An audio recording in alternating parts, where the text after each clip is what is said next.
உங்கள் ஜாதகம் எப்படி இருப்பினும் சரி, நீங்கள் ஜெயிக்கலாம். இங்கு எப்படி இருப்பினும் என்ற வார்த்தையை ஏன் உபயோகிக்கிறேன் என்றால், ஒவ்வொரு ஜாதகத்திலும் ஜெயிப்பதற்கான சூட்சுமம் மறைத்து வைக்கப்பட்டுள்ளது. பிறந்த லக்னம், உங்க ஜாதக நோட்ல லக்னம் லானான்னு போட்டிருக்கும். அது விதி. மதி என்பது சந்திராலக்னம். சந்திராலக்னம்னா சந்திரன் என்ற ராசியை இலக்கணமாக எடுத்துக் கொள்ளப்பட வேண்டும். கதி கதி என்பது சூரியன் என்ற இடத்தை லக்னமாக எடுத்துக் கொள்ள வேண்டும்.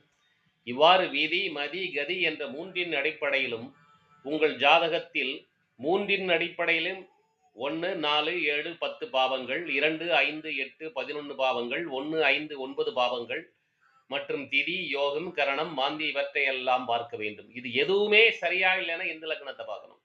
இப்படி பல்வேறு சூட்சுமங்கள் உள்ளன. எந்த ஒரு திசையும் ஒரு ஜாதகத்தில் யோகத்தை மட்டுமே செய்யாது, எந்த ஒரு திசையும் ஒரு ஜாதகத்தில் கெடுதல் மட்டுமே செய்யாது. 9 திசைகள் உள்ளன. ஒவ்வொரு திசையிலும் 9 புத்திகள் உள்ளன. எந்த ஒரு புத்தியும் கெடுதல் மட்டுமே செய்யாது, எந்த ஒரு புத்தியும் நன்மை மட்டுமே செய்யாது. ஒவ்வொரு புத்தியும் 9 அந்தரங்களாக பிரிக்கப்படுகிறது. அப்பொழுது ஒரு ஜாதகத்தில் ஒரு திசை நடந்தால் அந்த திசை 9 புத்தியாக பிரிக்கப்படுகிறது. 9 புத்தியும் 9 × 9 81 அந்தரங்களாக பிரிக்கப்படுகிறது. அப்படி இருக்கையில் ஒரு ஜாதகத்தில் ஒரு திசை எப்படி யோகத்தை மட்டுமே செய்ய முடியும், அல்லது எப்படி ஒரு மனிதனுக்கு கெடுதலை மட்டுமே செய்ய முடியும்? அப்பொழுது அந்த அந்தரங்களை எல்லாம் கவனத்தில் எடுத்துக்கொள்ள வேண்டும். அப்போது நாம் ஜெயிக்கும் சூட்சுமம் அதில் மறைத்து வைக்கப்பட்டதை கண்டறியலாம். நீங்கள் விரும்பினால் என்னை தொடர்பு கொள்ளலாம்.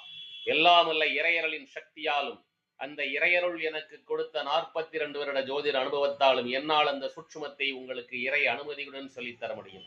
நீங்கள் விரும்பினால் என்னை தொடர்பு கொள்ளுங்கள். வெற்றி நிச்சயம், வெற்றி நிச்சயம், வெற்றி நிச்சயம். எல்லோர் வாழ்விலும் எல்லா மங்களங்களும் உண்டாகி எல்லோரும் சுகமுடன் வாழ்க எல்லாம் அல்ல இறைவனை வேண்டி வணங்கி வாழ்த்துகிறேன். நன்றி. வாழ்த்துக்கள். Muneeswaran G @ Pandit MGP, Dindigul.